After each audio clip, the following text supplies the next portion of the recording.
রাফার কেন্দ্রস্থলে পৌঁছে গেছে ইসরায়েলি বাহিনী। আন্তর্জাতিক চাপ আর নিন্দা উপেক্ষা করেই চলছে তাণ্ডব। নিরাপদ ঘোষিত জায়গাতেও ফেলা হচ্ছে বোমা। ইসরায়েলি আগ্রাসনের পক্ষে আবারও সাফাই যুক্তরাষ্ট্রের। সীমা অতিক্রম করেনি আইডিএফ, দাবি হোয়াইট হাউসের। মুসলিম বিশ্ব কবে জাগবে, প্রশ্ন এরদোগানের। দক্ষিণ কোরিয়ায় বেলুনের মাধ্যমে মলমূত্র পাঠানোর অভিযোগ উত্তর কোরিয়ার বিরুদ্ধে। আবর্জনা বোঝাই 150 বেলুন পাঠিয়েছে পিয়ংইয়ং, বলছে সিউল।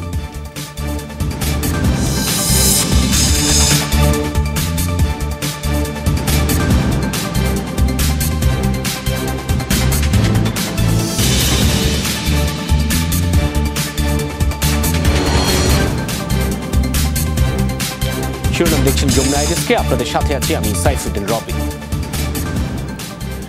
আন্তর্জাতিক চাপ আর নিন্দা উপেক্ষা করেই রাফায় বর্বরতার মাত্রা বাড়িয়ে যাচ্ছে ইসরায়েল। মঙ্গলবার প্রথমবারের মতো শহরটির কেন্দ্রস্থলে প্রবেশ করেছে ইসরায়েলি ট্যাঙ্ক। এদিকে রাফার নিরাপদ ঘোষিত স্থানগুলোকে এখন টার্গেট করে বোমা ছুটছে দেশটি। যেন ফিলিস্তিনিদের মারার নতুন কৌশল অবলম্বন করেছে নেতানিয়াহুর সেনারা। মঙ্গলবারও আল মাওয়াসির একটি আশ্রয় শিবিরে ইসরায়েলি সেনাদের ভয়াবহ হামলায় প্রাণ গেছে কমপক্ষে 21 ফিলিস্তিনির। রাফার তালাস সুলতানে ইসরায়েলি সেনাদের রোববারের ভয়াবহ তাণ্ডবের রেশ এখনও কাটেনি। এমন নৃশংসতার দুদিন না পেরোতেই আবারও বেসামরিকদের ওপর চলল আগ্রাসন। এবার টার্গেট শহরটির পশ্চিমাঞ্চলের আল মাওয়াসি এলাকার আশ্রয় শিবির। রাফায় সাম্প্রতিক ইসরায়েলি বর্বরতায় বিশ্বজুড়ে বইছে সমালোচনা ঝড়। এমনকি নিষেধাজ্ঞার হুমকি হুঁশিয়ারি দিচ্ছে ইসরায়েলেরই মিত্র পশ্চিমারা। হামলা বন্ধে আন্তর্জাতিক বিচার আদালতের রায় তো রয়েছেই, কোনো কিছুকেই পাত্তা না দিয়ে গাজাবাসীর ওপর যেন বর্বরতার নতুন খেলায় মেতেছে তেল আবিব। একসময় নিরাপদ ঘোষণা করায় যে স্থানগুলোতে মানবাধিকার সংগঠনগুলোর সহায়তায় আশ্রয় নিয়েছিল ফিলিস্তিনিরা, এখন সেগুলোকেই টার্গেট করে হামলা চালানো হচ্ছে। আমরা নিরাপদ স্থানে যেতে চাই, কিন্তু কোথায় যাব? তারা তো এই জায়গাকেই নিরাপদ ঘোষণা করেছিল, এখন তো এখানেই হামলা চালালো। বোমার শব্দ শুনে আমার ঘুম ভাঙে। আটকে উঠি আমি। পাশের তাঁবুতে আমার শিশু সন্তানরা ঘুমিয়েছিল। তাকিয়ে দেখি সেই তাঁবু থেকেই ধোঁয়া বেরোচ্ছে। সেখান থেকে একজন শিশু অক্ষত অবস্থায় বাইরে আসতে পারেনি। নির্বিচার বোমা হামলা তো চলছেই, অগ্রসর হচ্ছে ইসরায়েলের পদাতিক বাহিনীও। মঙ্গলবার প্রথমবারের মতো রাফার কেন্দ্রস্থলে প্রবেশ করেছে ইসরায়েলি ট্যাঙ্ক। এরই মধ্যে রাফা ছেড়ে গেছে 10 লাখের বেশি ফিলিস্তিনি। বাকি যারা ছিলেন তারাও এখন শহর ছেড়ে ছুটছেন প্রাণ বাঁচাতে। সৃষ্টিকর্তার কথা ভেবে হলেও আমাদের সাহায্য করুন।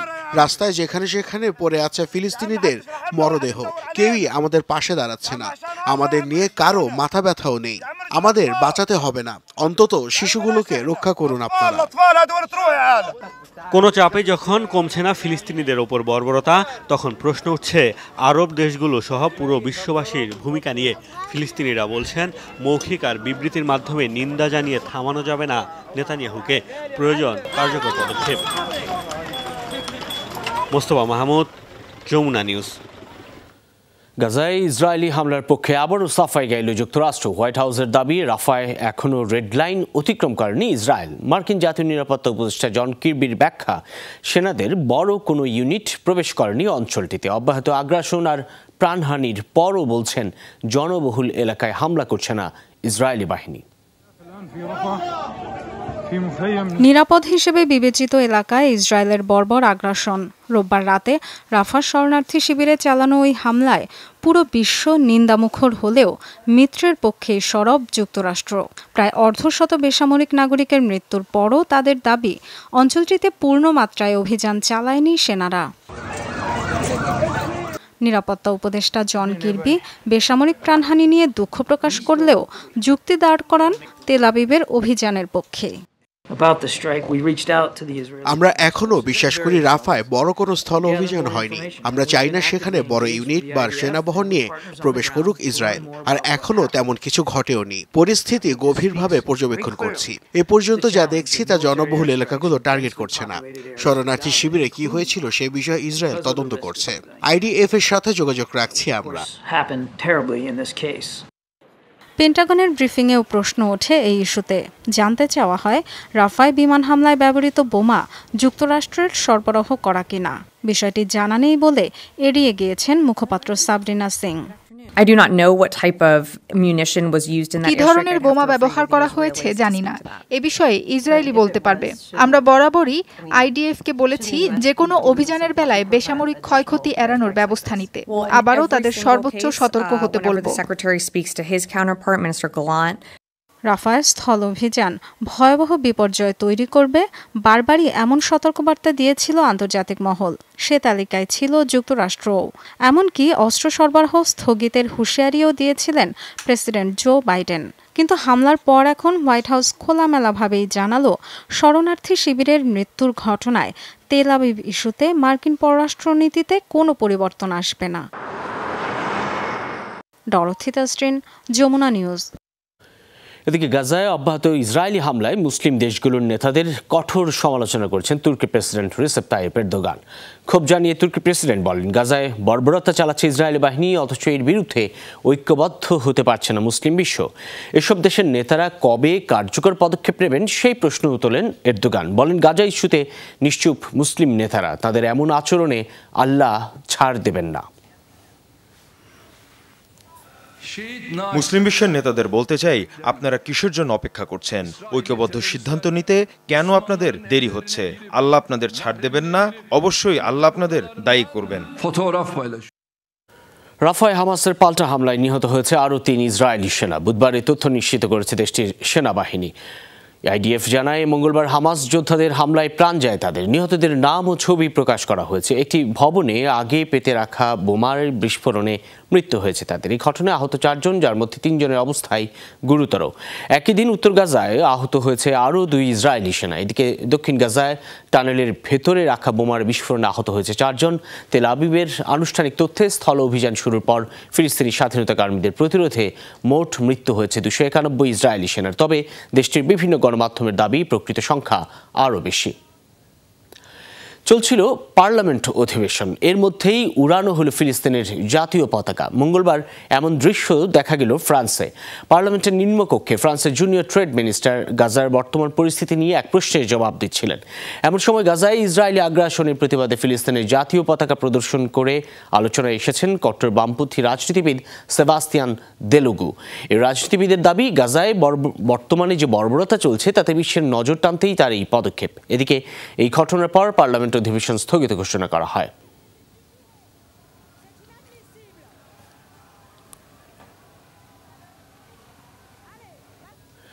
গাজায় ইসরায়েলি আগ্রাসনের প্রতিবাদে ইতালিতে রেল স্টেশন দখল করে হয়েছে বিক্ষোভ। মঙ্গলবার দেশটির বোলোনিয়া শহরের প্রধান রেল স্টেশন হয় এই বিক্ষোভ। এ সময় ফিলিস্তিনিদের উপর আগ্রাসন বন্ধের দাবি জানান বিক্ষোভকারীরা। পাশাপাশি দাবি জানান স্বাধীন ফিলিস্তিন রাষ্ট্রের। এই ঘটনায় ব্যাহত হয় শহরটির ট্রেন চলাচল। সম্প্রতি রাফায় ইসরায়েলের নারকীয় হামলার পর ফুঁসে উঠেছে বিশ্ব। ইতালি সহ ইউরোপের বিভিন্ন দেশে জোরদার হয়েছে ইসরায়েল বিরোধী বিক্ষোভ। ইউরোপের 3 দেশ ফিলিস্তিনকে স্বাধীন রাষ্ট্রের স্বীকৃতি দেওয়ার পর একই পথে হাঁটছে বিভিন্ন দেশ। এরই মধ্যে সংক্রান্ত প্রস্তাব উত্থাপন করা হয়েছে ডেনমার্ক এবং অস্ট্রেলিয়ার পার্লামেন্টে। ফিলিস্তিনকে স্বীকৃতির বিষয়ে ভোটাভুটিও হয় দেশ দুটিতে। এদিকে স্পেন, আয়ারল্যান্ড এবং নরওয়ে বলছে ফিলিস্তিনকে দেওয়া স্বীকৃতি মধ্যপ্রাচ্যে চলমান সংকট সমাধানে বড় ভূমিকা রাখবে। ইউরোপের 3 দেশ থেকে স্বাধীন রাষ্ট্রের স্বীকৃতি পাওয়ার পর উৎফুল্ল ফিলিস্তিনিরা। স্বাধীনতা আর নিজের অধিকারের বিষয়ে আরও আশাবাদী সেখানকার সাধারণ মানুষ। ফিলিস্তিনবাসী খুবই আনন্দিত। আমরা আশা করছি এভাবে আমরা আরও স্বীকৃতি পাবো। স্বাধীনতার পূর্ণ অধিকার রয়েছে আমাদের। বছরের পর বছর ধরে আমরা যে লড়াই চালিয়ে আসছি তার স্বীকৃতি এটি। অবশ্যই এটি আমাদের জন্য অনেক বড় প্রাপ্তি। স্বীকৃতি দেয়া দেশগুলো ইউ এবং ন্যাটোর সদস্য, ফলে বৈশ্বিক রাজনীতিতে আরও শক্তিশালী হবে আমাদের অবস্থান। মঙ্গলবার স্বাধীন রাষ্ট্র হিসেবে ফিলিস্তিনকে স্বীকৃতি দেয় স্পেন, আয়ারল্যান্ড এবং নরওয়ে। পার্লামেন্টে দেয়া ভাষণে দেশগুলোর নেতারা জানান, মধ্যপ্রাচ্যে চলমান সংকট সমাধানে বড় ভূমিকা রাখবে সিদ্ধান্ত। এ সময় আয়ারল্যান্ডের প্রধানমন্ত্রী জানান, একের পর এক নিরাপরাধ মানুষকে হত্যা করার পর তাকে ভুল আখ্যা দিচ্ছে ইসরায়েল। এর পুনরাবৃত্তি হতে দেওয়া হবে না। ইসরায়েল এপ্রিলে ত্রাণকর্মীদের উপর হামলা চালিয়ে বলল ভুল হয়েছে। মে মাসে শিশুদের উপর হামলা চালিয়ে বলল ভুল হয়েছে। এভাবে আর কতদিন চলতে দেব আমরা? এখনই যদি ফিলিস্তিনকে স্বীকৃতি দেওয়ার উদ্যোগ না নেওয়া হয় তাহলে সংকটের সমাধান হবে না কোনোদিনও। ইউরোপের 3 দেশ স্পেন, আয়ারল্যান্ড এবং নরওয়ে ফিলিস্তিনকে স্বাধীন রাষ্ট্রের স্বীকৃতি দেয় আলোড়ন উঠেছে বিশ্ব রাজনীতিতে। একই পথে হাঁটার কথা ভাবছে আরও কিছু দেশ। এরই মধ্যে একই ইস্যুতে প্রস্তাব ওঠে অস্ট্রেলিয়া এবং ডেনমার্কের পার্লামেন্টে। যদিও সংখ্যাগরিষ্ঠদের ভোটে বাতিল হয়ে যায় প্রস্তাবটি। মীর মুশফিকা হাসান, যমুনা নিউজ। এবার ফিলিস্তিনকে স্বাধীন রাষ্ট্রের স্বীকৃতি দেওয়ার ইঙ্গিত দিল ইউরোপের আরেক দেশ ফ্রান্সও। দেশটির প্রেসিডেন্ট ইমানুয়েল ম্যাক্রন জানান, ফিলিস্তিনকে স্বীকৃতি দিতে পুরোপুরি প্রস্তুত তিনি। আমরা সবসময় বলে আসছি, 2 রাষ্ট্রভিত্তিক সমাধানই এই সমস্যার একমাত্র রাজনৈতিক সমাধান। আমি ফিলিস্তিন রাষ্ট্রকে স্বীকৃতি দিতে পুরোপুরি তৈরি, এটি আমি শুরু থেকেই বলে আসছি। গত শুক্রবারও মধ্যপ্রাচ্যের সব পররাষ্ট্রমন্ত্রীকে প্যারিসে নিজেদের অবস্থান ব্যাখ্যা করেছি। আমি বিশ্বাস করি এই স্বীকৃতি অবশ্যই একটি সঠিক সময়ে আসতে হবে। রাফায় এখন যা হচ্ছে তাতে আমি হতবাক। গাজায় অবিলম্বে যুদ্ধবিরতি প্রয়োজন। যুদ্ধবিধ্বস্ত রাফায় অভিযানের বিরুদ্ধে যখন সোচ্চার পুরো বিশ্ব, তখন নিরপরাধ মানুষদের নিশ্চিহ্ন করতে ইসরায়েলের প্রতি বার্তা দিলেন নিকি হ্যালি। সম্প্রতি লেবানন সীমান্তের কাছে ইসরায়েলের একটি সামরিক ঘাঁটি পরিদর্শন করেন রিপাবলিকান দলের এই রাজনীতিবিদ। সাবেক মার্কিন প্রেসিডেন্ট প্রার্থীর দৌড়ে থাকা নিকি হ্যালি এ সময় ইসরায়েলি বোমার উপর ফিনিশ দেম বার্তা লেখেন। এ নিরীহ ফিলিস্তিনিদের ওপর হামলার জন্য রাখা হয়েছিল এই বোমাগুলো। এই ঘটনায় ক্ষোভ এবং নিন্দার ঝড় উঠছে বিশ্বজুড়ে। নিকি হ্যালি যুক্তরাষ্ট্রের কট্টরপন্থী রাজনীতিবিদ হিসেবে পরিচিত। হ্যালি 2011 থেকে 2017 সাল পর্যন্ত সাউথ ক্যারোলাইনার গভর্নর হিসেবে দায়িত্ব পালন করেছেন। তিনি প্রেসিডেন্ট ডোনাল্ড ট্রাম্প ক্ষমতায় থাকাকালে জাতিসংঘে যুক্তরাষ্ট্রের 29তম রাষ্ট্রদূত হিসেবে দায়িত্ব পালন করেন। পরমাণু অস্ত্র তৈরির দ্বারপ্রান্তে পৌঁছে গেছে ইরান। আন্তর্জাতিক আণবিক শক্তি সংস্থা IAEA এর গোপন প্রতিবেদনে এই তথ্য উঠে এসেছে। জাতিসংঘের পারমাণবিক শক্তি নজরদারি সংস্থাটি জানিয়েছে, ইরানের কাছে যে পরিমাণ সমৃদ্ধ ইউরেনিয়াম আছে তা বেঁধে দেওয়া মাত্রার চেয়ে 30 গুণ বেশি। দেশটির কাছে 6000 কেজির বেশি সমৃদ্ধ ইউরেনিয়ামের মজুদ রয়েছে, যা দিয়ে পরমাণু অস্ত্র তৈরি করা সম্ভব। ইরানের পরমাণু কর্মসূচি নিয়ে বিতর্ক চলে দীর্ঘদিনের। দেশটির দাবি, পরমাণু কর্মসূচির লক্ষ্য বেসামরিক এবং শান্তিপূর্ণ কাজে ব্যবহার। তবে ইসরায়েল ও যুক্তরাষ্ট্রের শঙ্কা, সামরিক কাজে পারমাণবিক শক্তি ব্যবহার করতে পারে ইরান। এবার জাতিসংঘের আণবিক শক্তি সংস্থা বলছে, নির্ধারিত মাত্রার চেয়ে বহুগুণ বেশি ইউরেনিয়াম সমৃদ্ধ করেছে ইরান। দেশটির কাছে যে পরিমাণ সমৃদ্ধ ইউরেনিয়াম আছে তা বেঁধে দেওয়া মাত্রার চেয়ে অন্তত 30 গুণ বেশি। 2015 সালে তেহরান ও বিশ্বের শক্তিধর দেশগুলোর সাথে হওয়া চুক্তিতে এই মাত্রা বেঁধে দেওয়া হয়েছিল।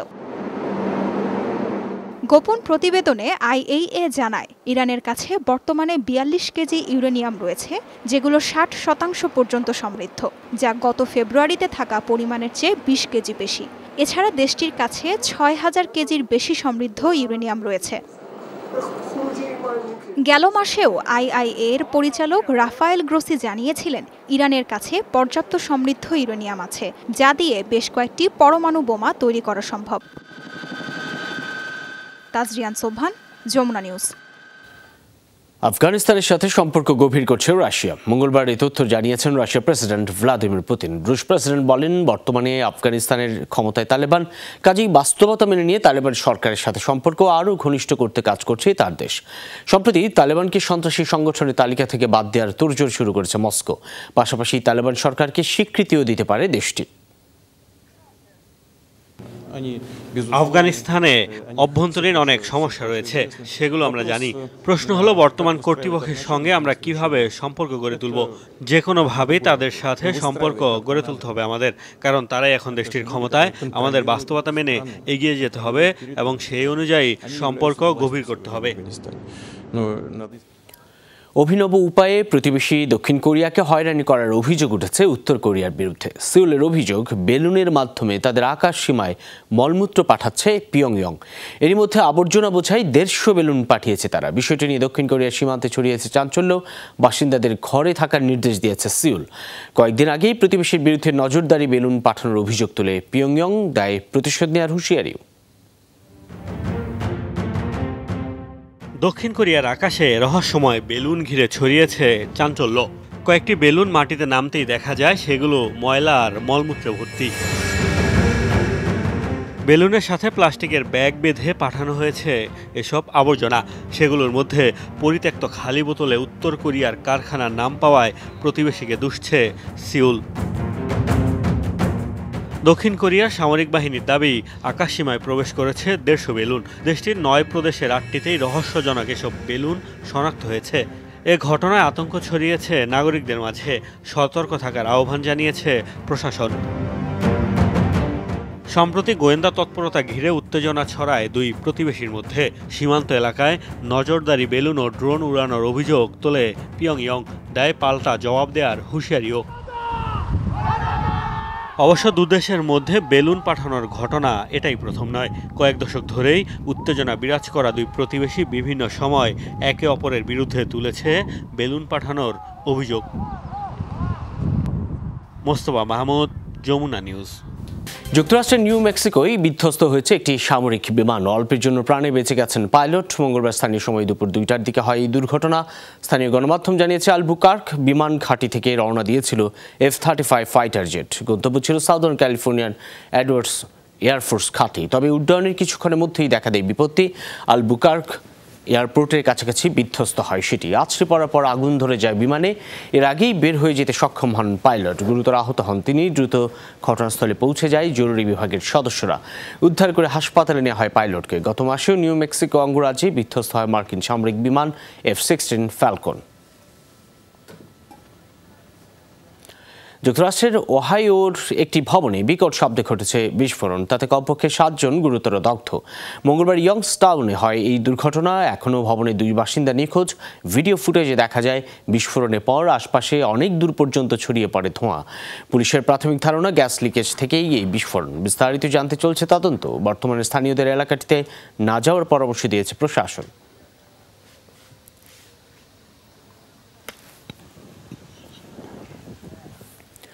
ফরেন এজেন্ট বিলকে কেন্দ্র করে আবার উত্তাল জর্জিয়ার পার্লামেন্ট। বিলের বিপক্ষে কথা বলায় বিরোধী এমপির দিকে পানি ছুড়ে মেরেছেন সরকারি দলের সদস্য।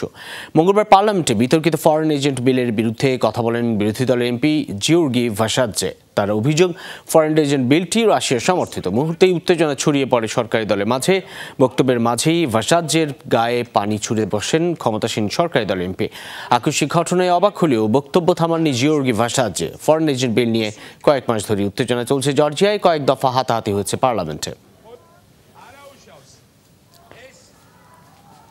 দাবানলে পুড়ছে জম্মু কাশ্মীরের রাজৌরির বনাঞ্চলে বিভিন্ন স্থান। কর্তৃপক্ষ জানায় এখন পর্যন্ত 8টি স্থানে আগুনের খবর পাওয়া গেছে। তাপমাত্রা বেড়ে যাওয়ার কারণে এমনটি হতে পারে ধারণা করছে কর্তৃপক্ষ। সতর্কতা জানিয়ে বলা হয়, জম্মু কাশ্মীরে কোথাও কোথাও তাপমাত্রা 41 ডিগ্রি পর্যন্ত ছাড়াতে পারে। ফলে আরও বাড়তে পারে দাবানল। আগামী 7 দিন প্রশাসন এবং স্থানীয়দের সতর্কতা অবলম্বনের পরামর্শ দেওয়া হয়েছে।